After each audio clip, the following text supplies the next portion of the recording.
The Adventures of Sherlock Holmes. By Arthur Conan Doyle. Episode 4. The Boscombe Valley Mystery. We were seated at breakfast one morning, my wife and I, when the maid brought in a telegram. It was from Sherlock Holmes and ran in this way. "Have you a couple of days to spare? Have just been wired for from the west of England in connection with Boscombe Valley tragedy. Shall be glad if you will come with me. Air and scenery perfect. Leave Paddington by the 11:15. What do you say, dear?"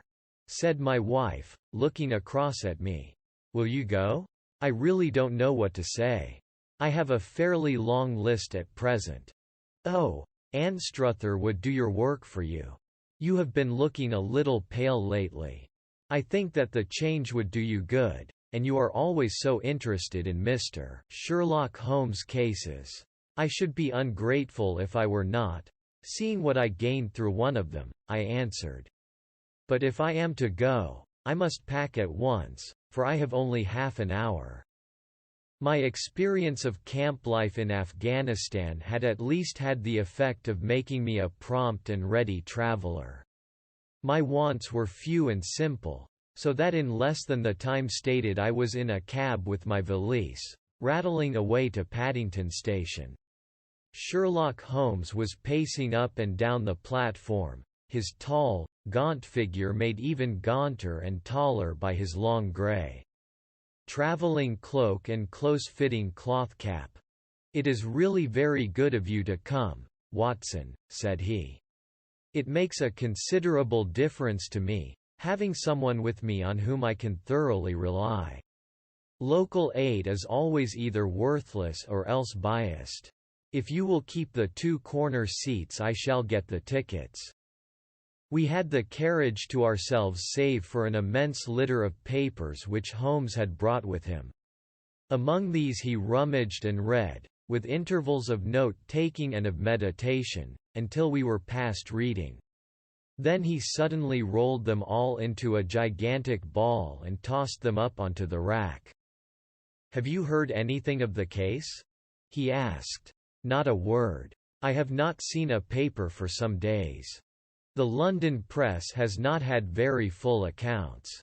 I have just been looking through all the recent papers in order to master the particulars. It seems, from what I gather, to be one of those simple cases which are so extremely difficult." That sounds a little paradoxical. But it is profoundly true. Singularity is almost invariably a clue. The more featureless and commonplace a crime is, the more difficult it is to bring it home. In this case, however, they have established a very serious case against the son of the murdered man. "It is a murder, then?" "Well, it is conjectured to be so.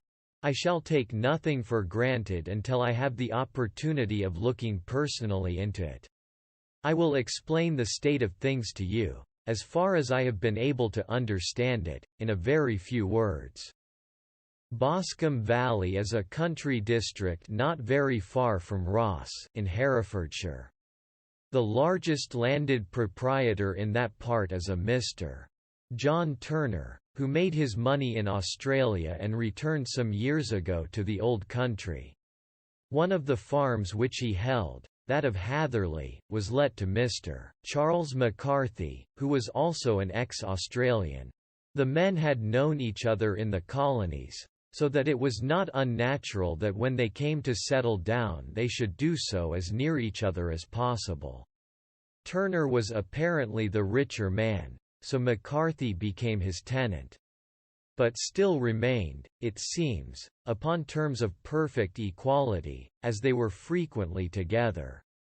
McCarthy had one son, a lad of 18, and Turner had an only daughter of the same age, but neither of them had wives living. They appear to have avoided the society of the neighbouring English families and to have led retired lives. Though both the McCarthys were fond of sport and were frequently seen at the race meetings of the neighbourhood.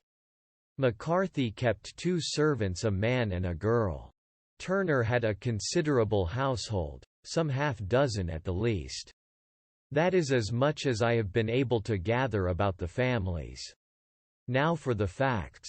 On June 3, that is, on Monday last, McCarthy left his house at Hatherley about 3 in the afternoon and walked down to the Boscombe Pool, which is a small lake formed by the spreading out of the stream which runs down the Boscombe Valley.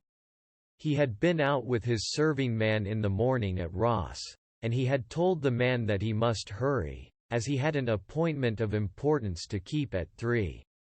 From that appointment he never came back alive.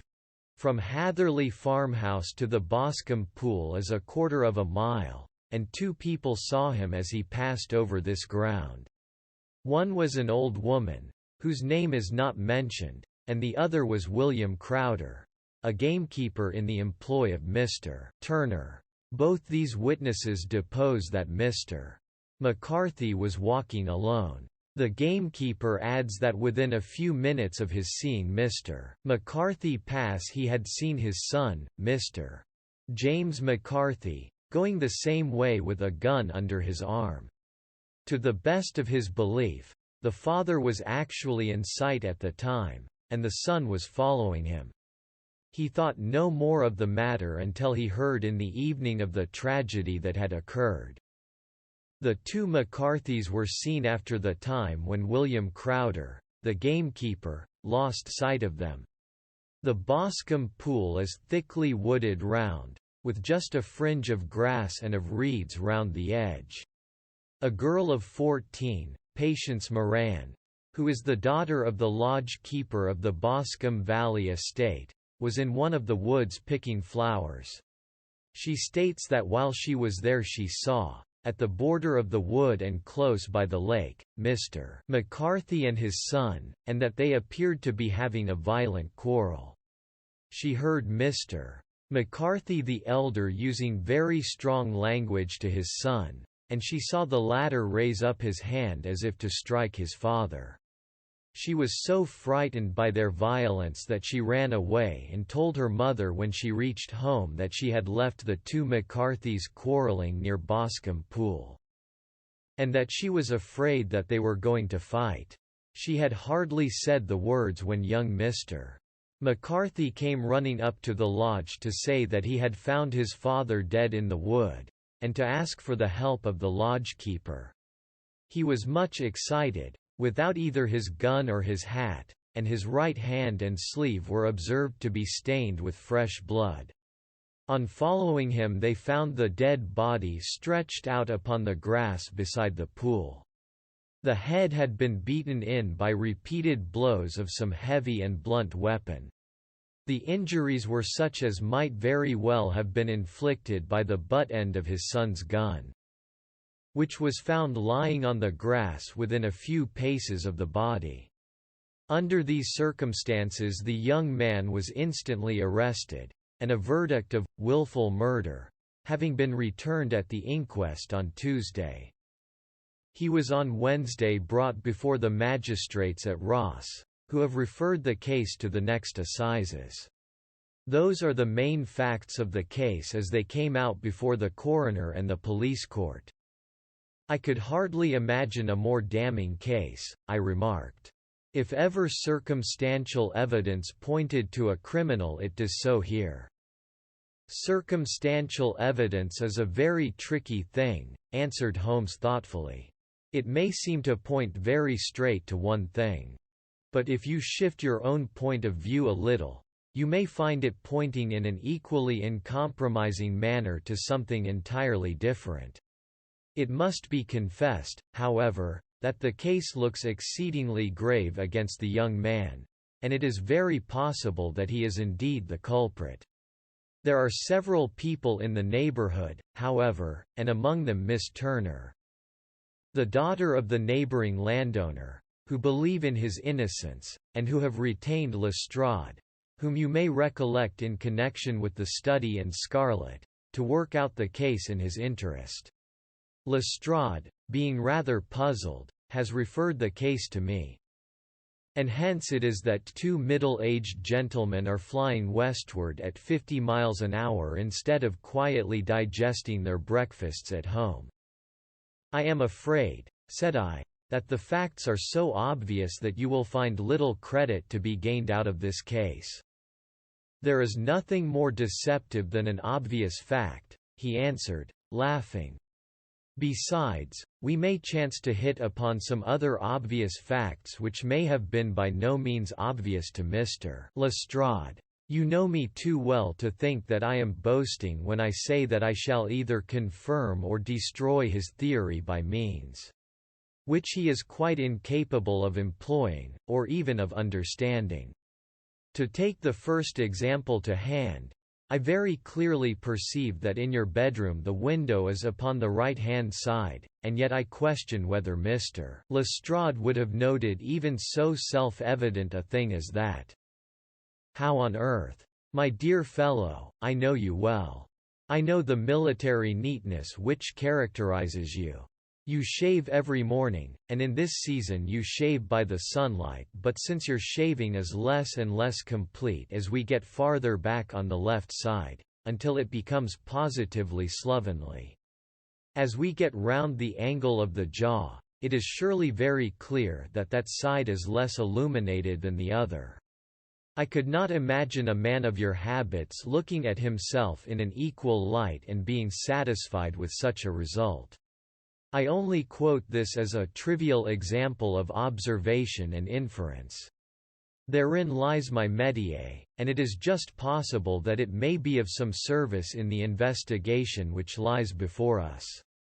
There are one or two minor points which were brought out in the inquest, and which are worth considering.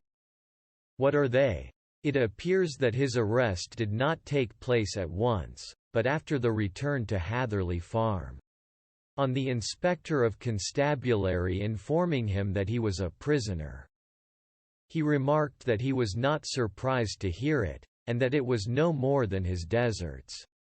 This observation of his had the natural effect of removing any traces of doubt which might have remained in the minds of the coroner's jury. It was a confession, I ejaculated. No, for it was followed by a protestation of innocence. Coming on the top of such a damning series of events, it was at least a most suspicious remark. On the contrary, said Holmes, it is the brightest rift which I can at present see in the clouds. However innocent he might be, he could not be such an absolute imbecile as not to see that the circumstances were very black against him. Had he appeared surprised at his own arrest, or feigned indignation at it, I should have looked upon it as highly suspicious, because such surprise or anger would not be natural under the circumstances, and yet might appear to be the best policy to a scheming man. His frank acceptance of the situation marks him as either an innocent man, or else as a man of considerable self-restraint and firmness. As to his remark about his deserts, it was also not unnatural if you consider that he stood beside the dead body of his father, and that there is no doubt that he had that very day so far forgotten his filial duty as to bandy words with him, and even, according to the little girl whose evidence is so important, to raise his hand as if to strike him. The self-reproach and contrition which are displayed in his remark appear to me to be the signs of a healthy mind rather than of a guilty one. I shook my head. Many men have been hanged on far slighter evidence, I remarked. So they have. And many men have been wrongfully hanged. What is the young man's own account of the matter? It is, I am afraid, not very encouraging to his supporters, though there are one or two points in it which are suggestive. You will find it here, and may read it for yourself. He picked out from his bundle a copy of the local Herefordshire paper, and having turned down the sheet, he pointed out the paragraph in which the unfortunate young man had given his own statement of what had occurred. I settled myself down in the corner of the carriage and read it very carefully. It ran in this way. Mr. James McCarthy, the only son of the deceased, was then called and gave evidence as follows. I had been away from home for 3 days at Bristol, and had only just returned upon the morning of last Monday, the 3rd. My father was absent from home at the time of my arrival, and I was informed by the maid that he had driven over to Ross with John Cobb, the groom. Shortly after my return I heard the wheels of his trap in the yard, and, looking out of my window, I saw him get out and walk rapidly out of the yard. Though I was not aware in which direction he was going. I then took my gun and strolled out in the direction of the Boscombe Pool, with the intention of visiting the rabbit warren which is upon the other side. On my way I saw William Crowder, the gamekeeper, as he had stated in his evidence, but he is mistaken in thinking that I was following my father. I had no idea that he was in front of me. When about 100 yards from the pool I heard a cry of "Cooey," which was a usual signal between my father and myself. I then hurried forward, and found him standing by the pool. He appeared to be much surprised at seeing me and asked me rather roughly what I was doing there. A conversation ensued which led to high words and almost to blows, for my father was a man of a very violent temper. Seeing that his passion was becoming ungovernable, I left him and returned towards Hatherley Farm.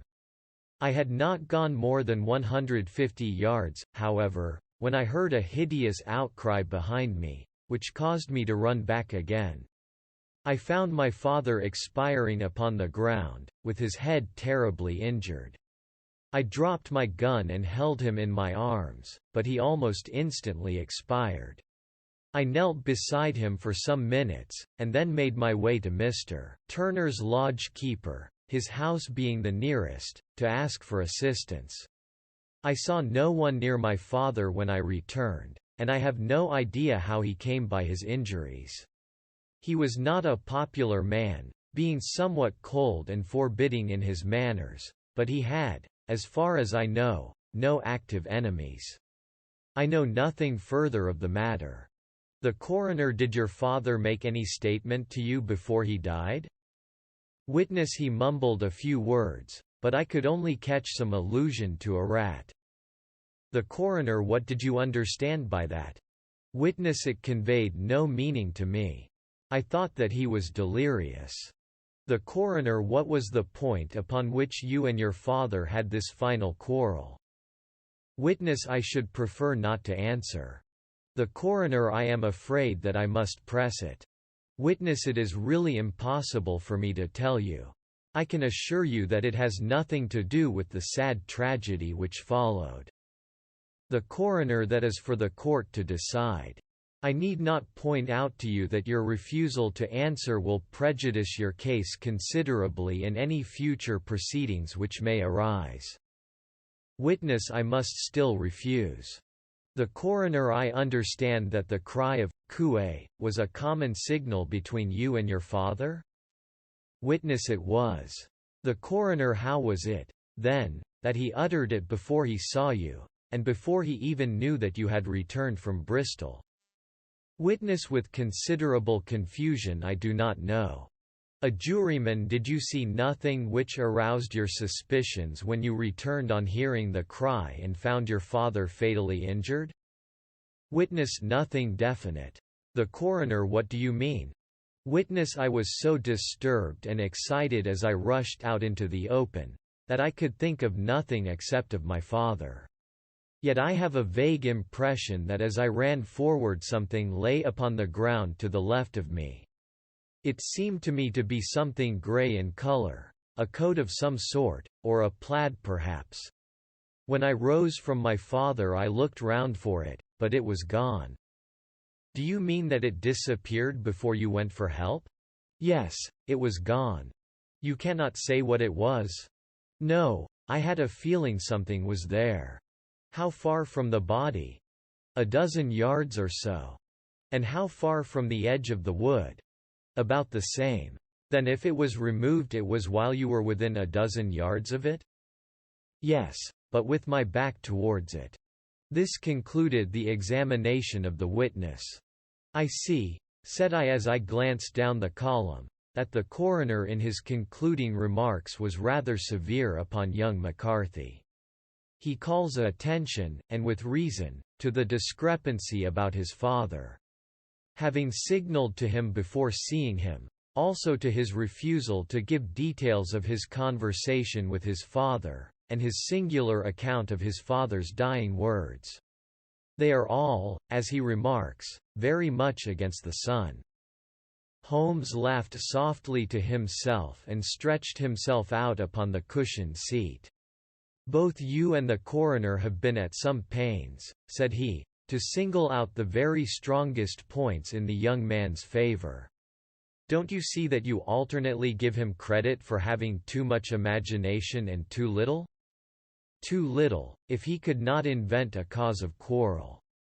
Which would give him the sympathy of the jury; too much, if he evolved from his own inner consciousness anything so outré as a dying reference to a rat, and the incident of the vanishing cloth.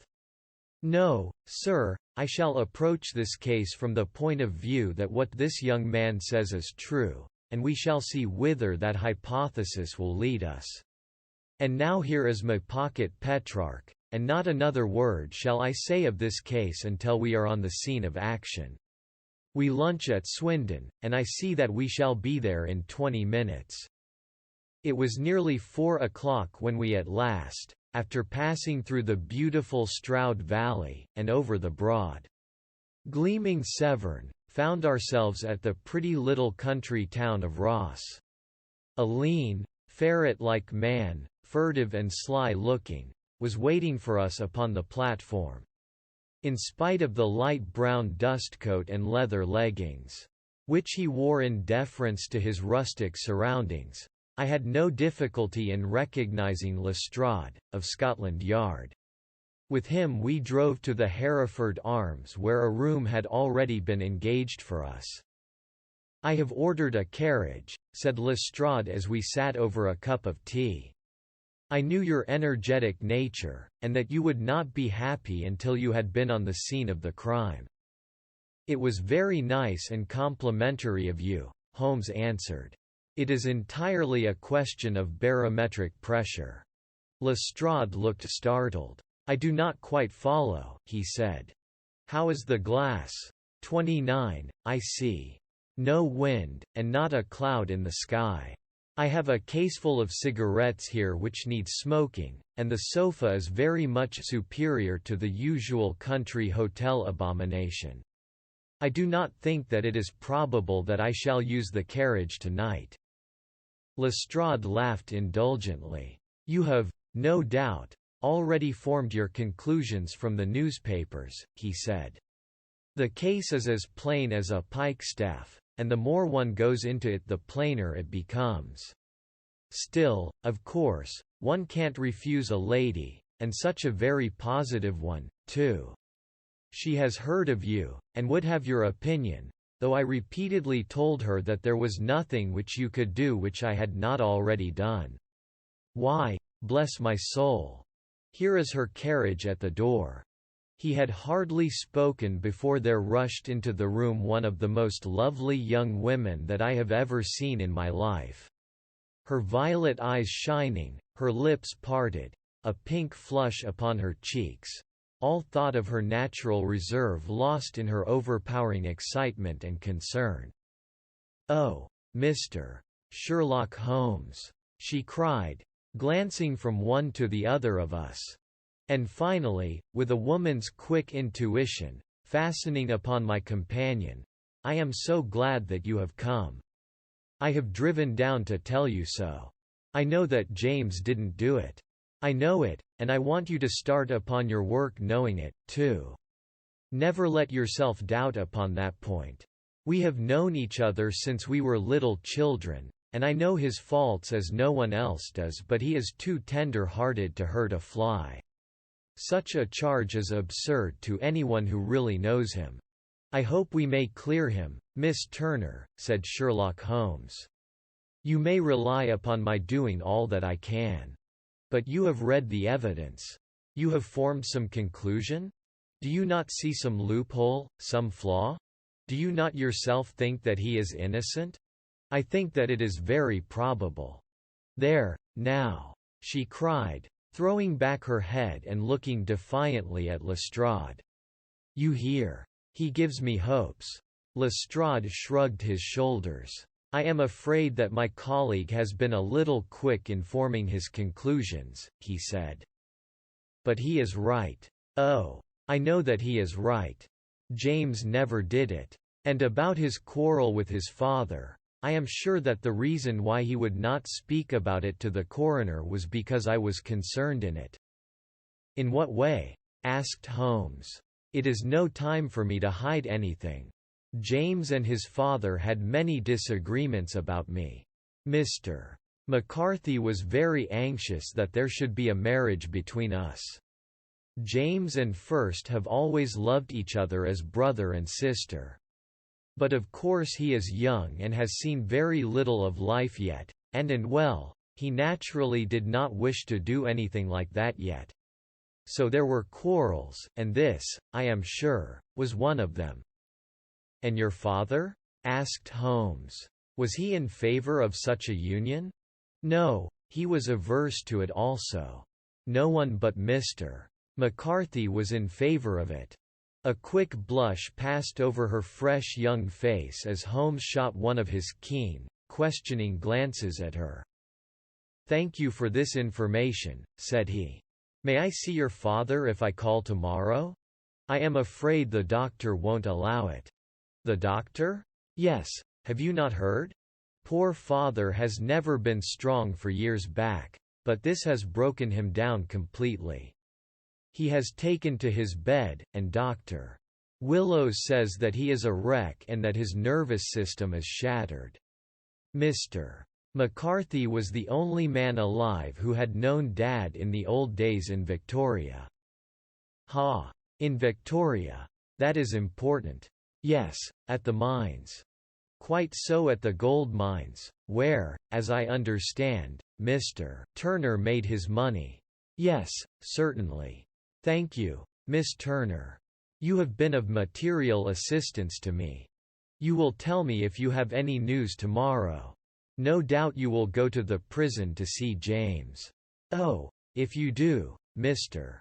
Holmes, do tell him that I know him to be innocent." "I will, Miss Turner. I must go home now, for Dad is very ill, and he misses me so if I leave him. Goodbye, and God help you in your undertaking." She hurried from the room as impulsively as she had entered. And we heard the wheels of her carriage rattle off down the street. "I am ashamed of you, Holmes," said Lestrade with dignity after a few minutes' silence. "Why should you raise up hopes which you are bound to disappoint? I am not over-tender of heart, but I call it cruel." "I think that I see my way to clearing James McCarthy," said Holmes. "Have you an order to see him in prison?" "Yes, but only for you and me. Then I shall reconsider my resolution about going out. We have still time to take a train to Hereford and see him tonight?" "Ample. Then let us do so. Watson, I fear that you will find it very slow, but I shall only be away a couple of hours." I walked down to the station with them, and then wandered through the streets of the little town. Finally returning to the hotel, where I lay upon the sofa and tried to interest myself in a yellow-backed novel. The puny plot of the story was so thin, however, when compared to the deep mystery through which we were groping. And I found my attention wander so continually from the action to the fact, that I at last flung it across the room and gave myself up entirely to a consideration of the events of the day. Supposing that this unhappy young man's story were absolutely true.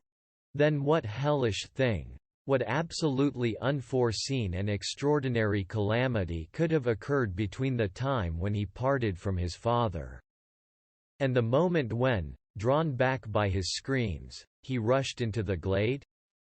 It was something terrible and deadly. What could it be? Might not the nature of the injuries reveal something to my medical instincts? I rang the bell and called for the weekly county paper, which contained a verbatim account of the inquest.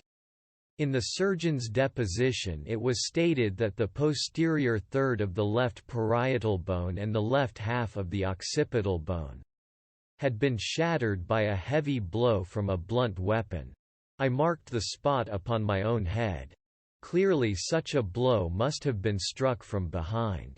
That was to some extent in favor of the accused, as when seen quarreling he was face to face with his father. Still, it did not go for very much, for the older man might have turned his back before the blow fell. Still, it might be worth while to call Holmes' attention to it. Then there was the peculiar dying reference to a rat. What could that mean? It could not be delirium. A man dying from a sudden blow does not commonly become delirious.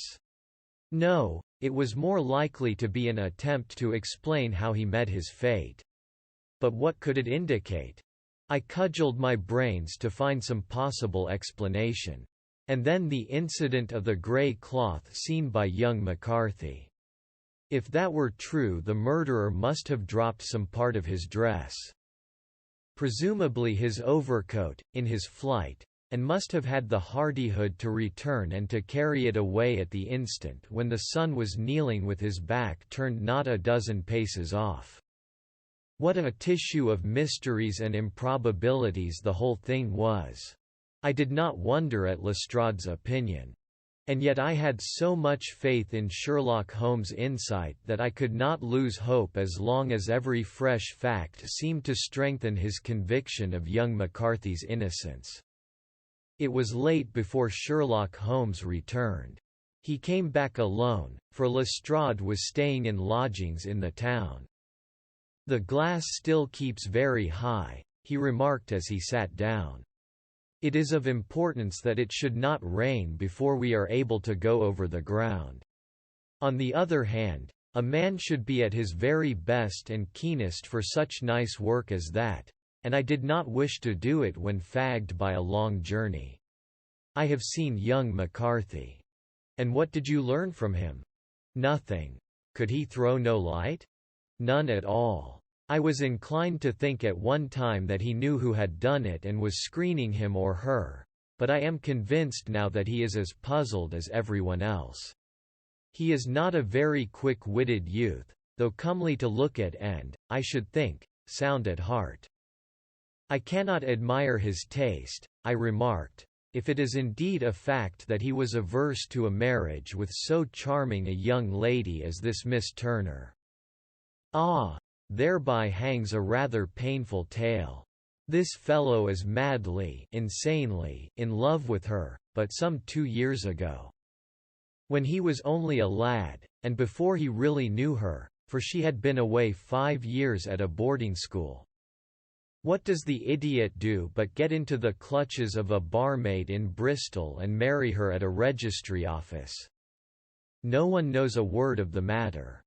But you can imagine how maddening it must be to him to be upbraided for not doing what he would give his very eyes to do, but what he knows to be absolutely impossible. It was sheer frenzy of this sort which made him throw his hands up into the air when his father, at their last interview, was goading him on to propose to Miss Turner. On the other hand, he had no means of supporting himself, and his father, who was by all accounts a very hard man, would have thrown him over utterly had he known the truth. It was with his barmaid wife that he had spent the last 3 days in Bristol, and his father did not know where he was. Mark that point. It is of importance.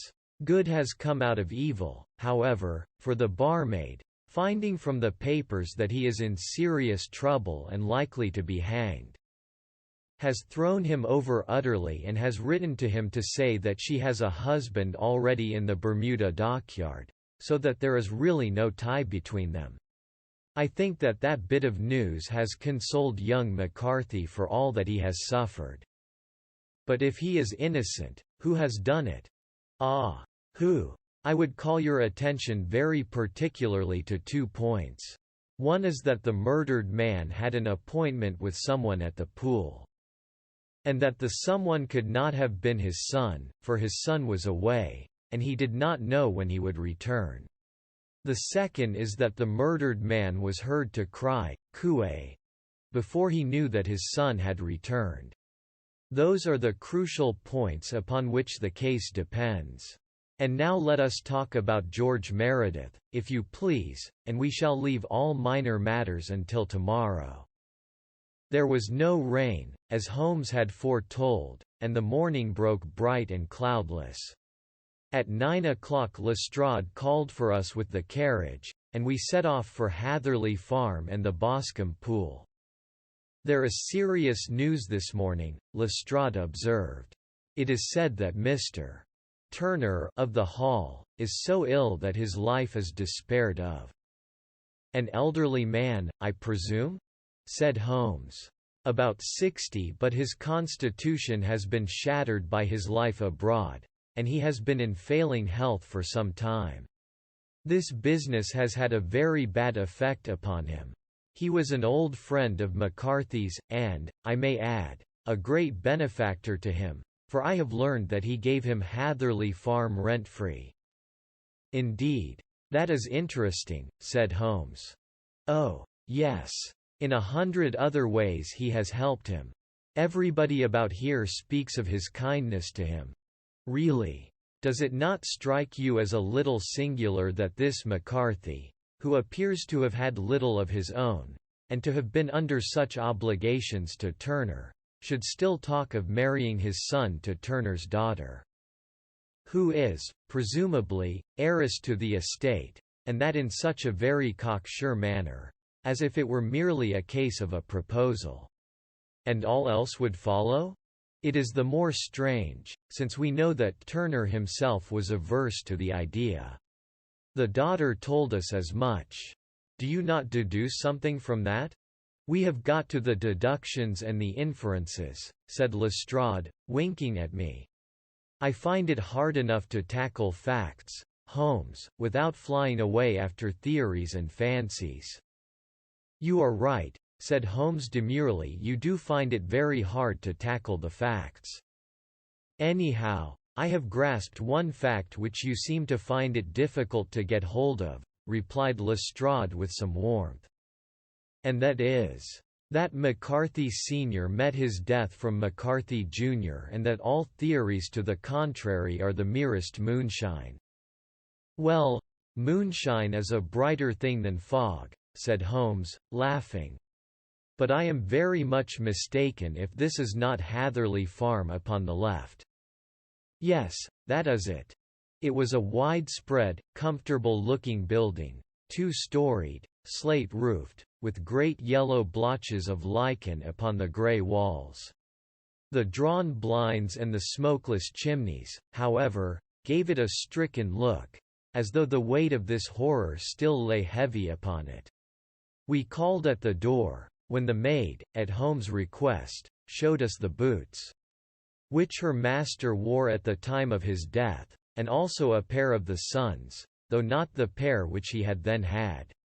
Having measured these very carefully from 7 or 8 different points, Holmes desired to be led to the courtyard, from which we all followed the winding track which led to Boscombe Pool.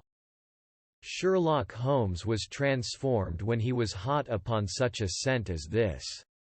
Men who had only known the quiet thinker and logician of Baker Street would have failed to recognize him. His face flushed and darkened. His brows were drawn into 2 hard black lines, while his eyes shone out from beneath them with a steely glitter.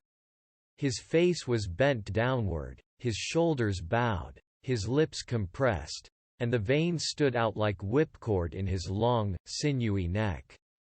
His nostrils seemed to dilate with a purely animal lust for the chase. And his mind was so absolutely concentrated upon the matter before him that a question or remark fell unheeded upon his ears, or, at the most, only provoked a quick, impatient snarl in reply. Swiftly and silently he made his way along the track which ran through the meadows, and so by way of the woods to the Boscombe Pool. It was damp, marshy ground, as is all that district, and there were marks of many feet, both upon the path and amid the short grass which bounded it on either side. Sometimes Holmes would hurry on, sometimes stop dead, and once he made quite a little detour into the meadow. Lestrade and I walked behind him, the detective indifferent and contemptuous, while I watched my friend with the interest which sprang from the conviction that every one of his actions was directed towards a definite end. The Boscombe Pool, which is a little reed-girt sheet of water, some 50 yards across, is situated at the boundary between the Hatherley farm and the private park of the wealthy Mr. Turner. Above the woods which lined it upon the farther side we could see the red, jutting pinnacles which marked the site of the rich landowner's dwelling. On the Hatherley side of the pool the woods grew very thick, and there was a narrow belt of sodden grass 20 paces across between the edge of the trees and the reeds which lined the lake. Lestrade showed us the exact spot at which the body had been found, and, indeed, so moist was the ground, that I could plainly see the traces which had been left by the fall of the stricken man. To Holmes, as I could see by his eager face and peering eyes, very many other things were to be read upon the trampled grass. He ran round, like a dog who is picking up a scent, and then turned upon my companion. "What did you go into the pool for?" he asked. "I fished about with a rake. I thought there might be some weapon or other trace. But how on earth—" "Oh, tut, tut. I have no time. That left foot of yours with its inward twist is all over the place. A mole could trace it, and there it vanishes among the reeds. Oh, how simple it would all have been had I been here before they came like a herd of buffalo and wallowed all over it. Here is where the party with the lodge-keeper came, and they have covered all tracks for 6 or 8 feet round the body. But here are 3 separate tracks of the same feet." He drew out a lens and lay down upon his waterproof to have a better view, talking all the time rather to himself than to us. "These are young McCarthy's feet. Twice he was walking, and once he ran swiftly, so that the soles are deeply marked and the heels hardly visible. That bears out his story. He ran when he saw his father on the ground. Then here are the father's feet as he paced up and down. What is this, then? It is the butt end of the gun as the son stood listening. And this? Ha! Ha! What have we here? Tiptoes. Tiptoes. Square, too, quite unusual boots. They come, they go, they come again. Of course that was for the cloak. Now where did they come from? He ran up and down, sometimes losing, sometimes finding the track until we were well within the edge of the wood and under the shadow of a great beech, the largest tree in the neighborhood. Holmes traced his way to the farther side of this and lay down once more upon his face with a little cry of satisfaction. For a long time he remained there, turning over the leaves and dried sticks, gathering up what seemed to me to be dust into an envelope and examining with his lens not only the ground, but even the bark of the tree as far as he could reach. A jagged stone was lying among the moss, and this also he carefully examined and retained. Then he followed a pathway through the wood until he came to the highroad, where all traces were lost. "It has been a case of considerable interest," he remarked, returning to his natural manner. "I fancy that this grey house on the right must be the lodge. I think that I will go in and have a word with Moran, and perhaps write a little note. Having done that, we may drive back to our luncheon. You may walk to the cab, and I shall be with you presently." It was about 10 minutes before we regained our cab and drove back into Ross. Holmes still carrying with him the stone which he had picked up in the wood. "This may interest you, Lestrade," he remarked, holding it out. "The murder was done with it. I see no marks. There are none." "How do you know, then?" "The grass was growing under it. It had only lain there a few days. There was no sign of a place whence it had been taken. It corresponds with the injuries. There is no sign of any other weapon." "And the murderer?" "Is a tall man, left-handed, limps with the right leg, wears thick-soled shooting boots and a grey cloak, smokes Indian cigars, uses a cigar holder, and carries a blunt penknife in his pocket. There are several other indications, but these may be enough to aid us in our search." Lestrade laughed. "I am afraid that I am still a skeptic," he said.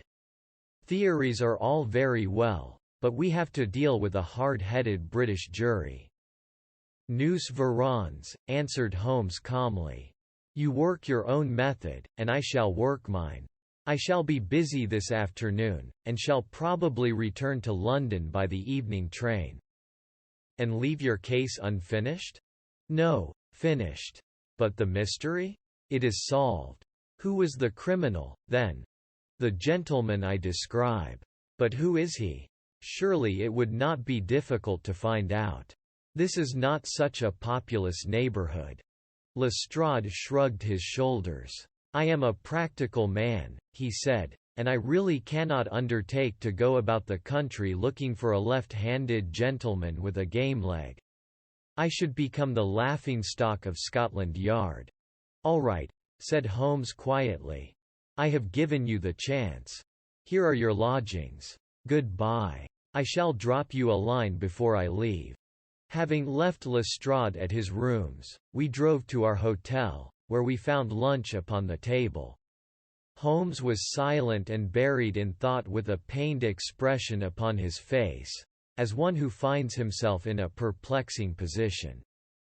"Look here, Watson," he said when the cloth was cleared, "just sit down in this chair and let me preach to you for a little.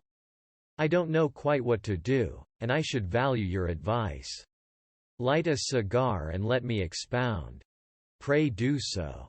"Well, now, in considering this case there are 2 points about young McCarthy's narrative which struck us both instantly, although they impressed me in his favor and you against him. One was the fact that his father should, according to his account, cry, 'Coué,' before seeing him. The other was his singular dying reference to a rat. He mumbled several words, you understand, but that was all that caught the son's ear. Now from this double point our research must commence, and we will begin it by presuming that what the lad says is absolutely true." "What of this Coué, then?" "Well, obviously it could not have been meant for the son. The son, as far as he knew, was in Bristol. It was mere chance that he was within earshot. The Coué was meant to attract the attention of whoever it was that he had the appointment with. But, Coué is a distinctly Australian cry, and one which is used between Australians. There is a strong presumption that the person whom McCarthy expected to meet him at Boscombe Pool was someone who had been in Australia." "What of the rat, then?" Sherlock Holmes took a folded paper from his pocket and flattened it out on the table. "This is a map of the colony of Victoria," he said. "I wired to Bristol for it last night." He put his hand over part of the map. "What do you read?" "Errett," I read. "And now?" He raised his hand. "Ballarat." "Quite so." That was the word the man uttered, and of which his son only caught the last 2 syllables. He was trying to utter the name of his murderer. "So and so, of Ballarat." "It is wonderful," I exclaimed. "It is obvious. And now, you see, I had narrowed the field down considerably." The possession of a grey garment was a third point which, granting the son's statement to be correct, was a certainty.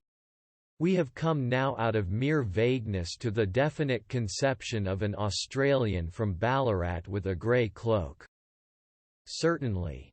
And one who was at home in the district, for the pool can only be approached by the farm or by the estate, where strangers could hardly wander.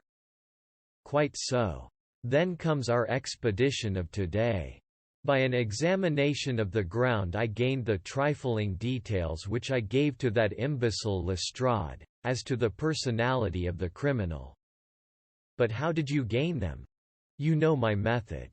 It is founded upon the observation of trifles. His height I know that you might roughly judge from the length of his stride. His boots, too, might be told from their traces. Yes, they were peculiar boots. But his lameness? The impression of his right foot was always less distinct than his left. He put less weight upon it. Why? Because he limped he was lame. But his left-handedness. You were yourself struck by the nature of the injury as recorded by the surgeon at the inquest. The blow was struck from immediately behind, and yet was upon the left side. Now, how can that be unless it were by a left-handed man? He had stood behind that tree during the interview between the father and son. He had even smoked there. I found the ash of a cigar, which my special knowledge of tobacco ashes enables me to pronounce as an Indian cigar. I have, as you know, devoted some attention to this, and written a little monograph on the ashes of 140 different varieties of pipe, cigar, and cigarette tobacco. Having found the ash, I then looked round and discovered the stump among the moss where he had tossed it. It was an Indian cigar, of the variety which are rolled in Rotterdam. And the cigar holder? I could see that the end had not been in his mouth. Therefore he used a holder. The tip had been cut off, not bitten off, but the cut was not a clean one, so I deduced a blunt penknife. Holmes, I said, you have drawn a net round this man from which he cannot escape. And you have saved an innocent human life as truly as if you had cut the cord which was hanging him. I see the direction in which all this points. The culprit is Mr. John Turner, cried the hotel waiter, opening the door of our sitting room, and ushering in a visitor. The man who entered was a strange and impressive figure. His slow, limping step and bowed shoulders gave the appearance of decrepitude. And yet his hard, deep-lined, craggy features, and his enormous limbs showed that he was possessed of unusual strength of body and of character. His tangled beard, grizzled hair, and outstanding, drooping eyebrows combined to give an air of dignity and power to his appearance. But his face was of an ashen white, while his lips and the corners of his nostrils were tinged with a shade of blue. It was clear to me at a glance that he was in the grip of some deadly and chronic disease. "Pray sit down on the sofa," said Holmes gently. "You had my note?" "Yes, the lodgekeeper brought it up. You said that you wished to see me here to avoid scandal. I thought people would talk if I went to the hall. And why did you wish to see me?" He looked across at my companion with despair in his weary eyes, as though his question was already answered. "Yes," said Holmes, answering the look rather than the words. "It is so. I know all about McCarthy." The old man sank his face in his hands. "God help me," he cried. "But I would not have let the young man come to harm. I give you my word that I would have spoken out if it went against him at the assizes." "I am glad to hear you say so," said Holmes gravely. "I would have spoken now had it not been for my dear girl. It would break her heart, it will break her heart when she hears that I am arrested." "It may not come to that," said Holmes. "What? I am no official agent. I understand that it was your daughter who required my presence here, and I am acting in her interests. Young McCarthy must be got off, however. "I am a dying man," said old Turner. "I have had diabetes for years. My doctor says it is a question whether I shall live a month. Yet I would rather die under my own roof than in a jail." Holmes rose and sat down at the table with his pen in his hand and a bundle of paper before him. "Just tell us the truth," he said. "I shall jot down the facts. You will sign it, and Watson here can witness it. Then I could produce your confession at the last extremity to save young McCarthy. I promise you that I shall not use it unless it is absolutely needed." "It's as well," said the old man. "It's a question whether I shall live to the assizes, so it matters little to me, but I should wish to spare Alice the shock. And now I will make the thing clear to you. It has been a long time in the acting, but will not take me long to tell. You didn't know this dead man, McCarthy. He was a devil incarnate. I tell you that. God keep you out of the clutches of such a man as he. His grip has been upon me these 20 years, and he has blasted my life. I'll tell you first how I came to be in his power. It was in the early 60s at the diggings. I was a young chap then, hot-blooded and reckless, ready to turn my hand at anything I got among bad companions. Took to drink, had no luck with my claim, took to the bush, and in a word became what you would call over here a highway robber. There were 6 of us, and we had a wild, free life of it, sticking up a station from time to time, or stopping the wagons on the road to the diggings. Black Jack of Ballarat was the name I went under, and our party is still remembered in the colony as the Ballarat Gang. One day a gold convoy came down from Ballarat to Melbourne, and we lay in wait for it and attacked it. There were 6 troopers and 6 of us, so it was a close thing, but we emptied 4 of their saddles at the first volley. 3 of our boys were killed, however, before we got the swag. I put my pistol to the head of the wagon driver, who was this very man McCarthy. I wished to the Lord that I had shot him then, but I spared him, though I saw his wicked little eyes fixed on my face, as though to remember every feature. We got away with the gold, became wealthy men, and made our way over to England without being suspected. There I parted from my old pals and determined to settle down to a quiet and respectable life. I bought this estate, which chanced to be in the market, and I set myself to do a little good with my money, to make up for the way in which I had earned it. I married, too, and though my wife died young she left me my dear little Alice. Even when she was just a baby her wee hand seemed to lead me down the right path as nothing else had ever done. In a word, I turned over a new leaf and did my best to make up for the past. All was going well when McCarthy laid his grip upon me. I had gone up to town about an investment, and I met him in Regent Street with hardly a coat to his back or a boot to his foot.